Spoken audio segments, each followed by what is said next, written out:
All right, so what's the power of Islam? And I want you guys to remember this. Islam is, the power and beauty comes from how Islam is able to unite two major intellectual traditions in the world. The first is paganism, right? Remember the Vikings? The Vikings told stories. They acted out rituals. And therefore, there was an intimacy, concreteness, and interconnectedness to paganism that made us feel happy and good. Okay? It made us understand the world. It made us feel as though we could influence the world. That's the power of paganism. But Islam is doing the same thing by making God concrete. Okay? You can feel God. God is everywhere. He knows everything. But what Islam is also doing is he's seeking the simplicity, clarity, and absoluteness of monotheism. Okay? Monotheism is nice because with monotheism, everything becomes clear to you. Right? Okay, there's one God, therefore I just have to follow him. I just have to believe in him. There's like a million gods in paganism. And so it's unclear what you should do or how you should relate to this million gods. But here in monotheism, the relationship between God and you, it's very, very clear. Okay? So in other words, Islam is a major intellectual revolution in human history. And we have forgotten this because Islam, the idea, has embedded itself into modernity itself. Okay? Does that make sense? All right. So, what I will show you over the course of the semester is that Islam really is the proto-modernity. When we say that modernity began in Europe, we forget that Islam really built the basis for modernity. Okay? All right? So, fulfillment of the law and prophets. It's completing the story in the Bible. It's bringing God to the people. You can now touch God. You can now know God. That's the beginning of the idea of Protestantism, okay? And create heaven on earth. And this is the idea of science. Why do we use science? To make the world better. Because God wants us to make the world better. All right? So a lot of the ideas that will underpin modernity, that God can be in us, and that God expects us to make the world better, it's already there in the beginnings of Islam. And that's why we will have the Islamic Golden Age, because they are propelled by their devoutness to the one true God. All right, now that we've done the three mysteries, let's go back to the three original questions. First question is, why did Islam enter its Golden Age and Christian Europe enter its Dark Age? Second question is, why did the Islamic Golden Age end? Third question is, how did Christian Europe overtake the Muslim world? Okay, to answer these three questions, all we have to do is compare and contrast these three major religions together. Judaism, Christianity, and Islam. All right? There are both strengths and weaknesses to all religions. So let's very quickly compare and contrast these three major religions to see why they thrive in a certain historical context. So, Judaism. The Bible, it's a wonderful piece of literature. It has a very rich history going back 1,000 years, right? So the Jews were the first to have a complete history of themselves. There are beautiful stories in the Bible that still inspire today. The stories of Adam and Eve, the stories of the patriarchs, the story of Moses. They still inspire us today, and they inspire us to create great literature. And then you have a literary culture. So the Jews were expected to be people of the book. They were expected to be literate in order to practice their religion. Okay? And this helps us understand why Jews are so dominant in academia, universities, in the media and in culture, and in the legal profession, okay? Because these are people of the book. They have a tremendous respect for learning and for literacy, okay? That said, there are certain problems with the tradition. The first is it's contradictory. When you read the Bible, it's always contradicting itself, okay? It's almost schizophrenic, you could say, it's very hard to pick out a definite message from the Bible. And that's why the oral tradition, called the Torah, is actually much more important. Okay? And so Jews have to go to the synagogue all the time, where the rabbi will explain to them the meaning of the Bible, because if you read it by yourself, it's almost impossible to understand. Okay? Second problem is their God, Yahweh, he's very problematic. He's extremely problematic, as we know from last semester when we looked at the Bible. He doesn't seem to know what he's doing, and he's very, very violent. Okay, he often commands the Israelites to go kill all their enemies. Okay, so he's a very problematic God. And the third major problem in the tradition is faith versus history. If you believe that you're the chosen people, and you believe that Yahweh is the only true God, then why are you being persecuted all the time, okay? Why were the Romans able to kick you out of Jerusalem and burn down your temple, which is the house of God? Why are you homeless? Why do you lack a homeland, okay? And this has been going on for 1,000 years. And there are no easy explanation to any of these problems. Okay? So within the Jewish faith, there's a lot of conflict and debate and doubt. So the Christian faith was created in many ways to try to resolve a lot of the issues within the Jewish tradition. The first major advantage of the Christian faith is it's the personification and perfection of divinity, right? Remember how we said that Yahweh is problematic?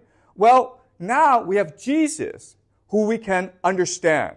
And Jesus made the ultimate sacrifice, therefore we know him to be the ultimate good. Okay? Second advantage is, okay, now that there's a person, we can, through him, deliver a consistent message of being kind, being merciful, being loving. Okay? The third advantage is the idea of progress of history. Everything is leading to the return of Jesus, the second coming. Okay? So you may suffer now, but don't worry, because Jesus is returning. And that will end history for us. All right? So these are the advantages of Christianity. But when you do that, when you have Jesus personified God, you create a lot of issues. Okay? The first issue is, it's a really confusing story. Why would God come down to earth, manifest himself as a human, and then sacrifice himself? That's really, really confusing. Like, I know there's a lot of really good explanations as to why this is the case. Still, if you're just a normal person, you can't understand the story. It makes no sense to you, okay? Second is that it's counterintuitive. A lot of the ideas in Christianity, it's just counterintuitive. The Holy Trinity must be the strangest idea in religion, where God, the Holy Spirit, and Jesus are separate but equal. It makes no intuitive sense to anyone. And the third is distant divinity. Okay? God is out there somewhere. You don't know where.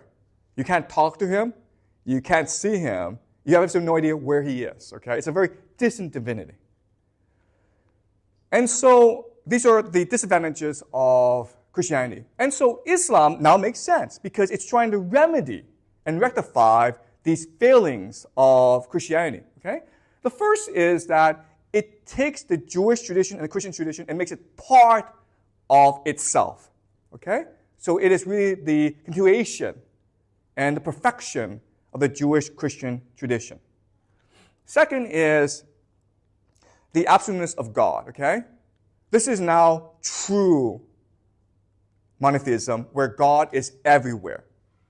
And you can see him. But if God is everywhere, then what's amazing is that that God can come inside you through your faith, through your devotion, and through your practice. All right? And so what this means is you now know how to behave in the world. There's a clarity of purpose and action. You know that as long as you do those 5 things, those 5 pillars of Islam, your life will be good. God is in you. And that gives you strength and purpose and power. Okay? And these ideas is what will start the Islamic golden age and allow Islam to propel itself past everyone. Okay? The problem, though, is it's too simple and clear. The advantage of being contradictory is you allow for different belief systems, which come into conflict with each other. And with this contradiction and conflict, it allows for innovation. That's why Catholicism will eventually give way to Protestantism, okay? Which is a reinterpretation of the Bible. But it's because the Bible is so contradictory that this innovation is allowed to happen. The Bible was extremely clear. The Quran is extremely clear.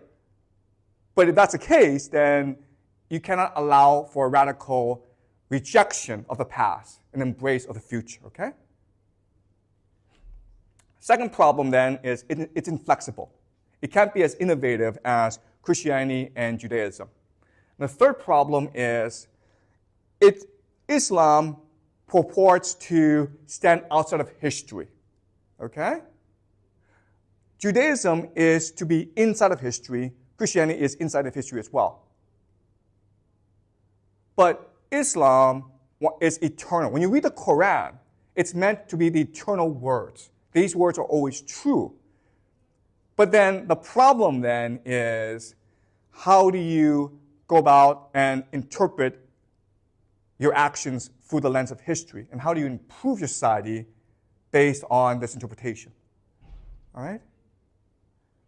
So in the beginning, the very aspects, the very strengths of Islam will give rise to a tremendous period of creativity.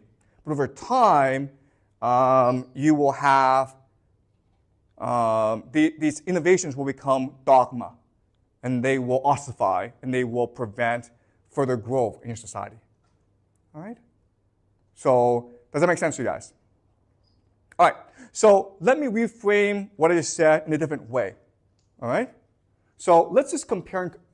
Sorry. So I'm going to compare and contrast Christianity with Islam. And then this will be a bit more clear to you. All right?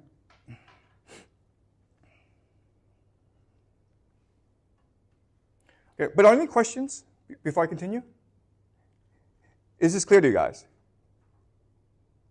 So I apologize, I'm making a lot of generalizations, but again, this is a macro view of history. All right, so let's look at Christianity and compare it with Islam. All right? So as I have said in previous classes, Christianity was developed by the Roman Empire in order to co-opt first the Jews and eventually these barbarian invaders.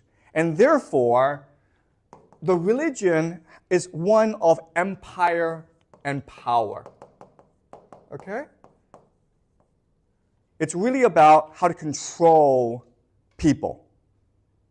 But Islam, as I just mentioned, it is a revolutionary religion that must be open and inclusive and tolerant in order to attract as many followers as possible. All right? Now, the main mechanism of control for an empire is the idea of orthodoxy. Orthodoxy just means the correct thinking, okay? But if you're orthodoxy, then you have the idea of heresy. Orthodoxy is with God, heresy is against God. If you agree that the sky is red, because I say the sky is red, then you are orthodox. But if you insist the sky is blue, then it is heretical, okay? And that constrains or limits the imagination. All right? And the philosopher that you base your society on is Plato. So the idea of the bishop, the idea of the pope, it's really the idea of Plato's philosopher king. All right? So I'll explain Plato's philosophy in a second, okay? But let's look at Islam. So it's a revolutionary religion, and therefore you must activate the energy of all your followers. You must get them to believe, and you must get them to fight. Therefore, it's a religion based on intuition. God is with you. You know God. God is inside you, okay? And the idea of intuition is what allows for science. You can discover the truth by just observing, through empirical observation, through your own analysis, through your own belief, okay? And the person who argues this is, of course, Aristotle. So this is the argument I'm making to you, okay? A lot of scholars believe the Islamic Golden Age happened because the Islams had books. They had wealth. But the Byzantines also had access to all these major thinkers, Plato and Aristotle. Byzantines had a lot of wealth. Okay? What I'm arguing is that a culture needs to have an attitude, a perspective, a worldview, an orientation. For the Byzantines and the Europeans, they chose Plato. But the Muslims chose Aristotle. And that is the major difference. Okay? So let's go over, let's summarize Plato and Aristotle. How were their philosophies different? Okay. For Plato, the true God is called the form of the good. The form of the good is the beginning of everything. It is what is immutable. That cannot be changed. It is perfect. And it's eternal. Eternal means it was always there and it will always be there. The form of the good, this God, he thinks and he emanates new concepts called ideals, like justice, reason, beauty, power, okay? And these ideals will manifest themselves into perfect forms, okay? Like a horse, like a perfect horse, the perfect woman, okay? This, we can say, is just heaven. We live in something called the shadow world, which is just an imitation of heaven. But it's a bad imitation, so everything sucks, okay? So for example, if you fall down and you break your leg, it hurts because we live in a shadow world. So in this conception of the universe, what we're trying to do is return to the form of the good. And for Plato, he argues that you can do this through mathematics and geometry. Because mathematics is what is most like the form of the good. It is immutable, perfect, and eternal. So by studying mathematics and geometry, you are able to ascend back into the form of the good. But guess what? Augustine will take Plato and he will adapt it to the Christian faith, right? Because how do you leave this world? By not sinning, by having faith. If you do that, then you are allowed to go to heaven. Okay? So in the Platonic Augustine understanding, we in this world all we have to do is not make a mistake. So do nothing. Okay? Do nothing and you'll be good. Aristotle has a different conception of the universe. He believes the form of the good is called a prime mover. All right? God is the prime mover. So God is the first thing that acts and moves things, okay? And when he does that, when he creates motion, other things start to happen as well, okay? So we're constantly moving about. Where we're going is we are seeking truth. And it's called telos. Telos means purpose. So each of us, by our nature, has a purpose. If you're a soldier, your purpose is to be the best warrior. If you're a mathematician, your purpose is to be the best mathematician, okay? And that is the idea of truth, to fulfill your purpose. And therefore, you must be constantly acting, okay? Now, the beauty of this idea of motion is you can now study it through empirical observation. You can observe things and then start to understand their nature. And this gives rise to the idea of science. Okay? Right? So, the Muslim world had a decidedly Aristotelian perspective, whereas the European world had a Platonic perspective. Now, the great thing about history, the great thing about civilization is that what will happen is the Europeans will learn from the Muslims. They'll copy the Muslims, right? They'll bring back Aristotle. They'll bring back science. And they'll bring back intuition. All right? And they will do so through three major events. The first is the Renaissance, where they bring back Aristotle. The second is the Protestant Reformation, where they will bring back God. Remember, the Catholic religion, God is aloof. God can only be understood through the Pope or the priest. Okay? But the Protestant religion is, no, God is with us. God is in us. For your actions, you can win God's favor. Okay? Now, last is science, right? The scientific revolution. And these are the three major events that will give us modernity. Okay? But guess what? The Europeans are just emulating the Muslims. But, and this is really important, they will improve on the Muslims. Okay?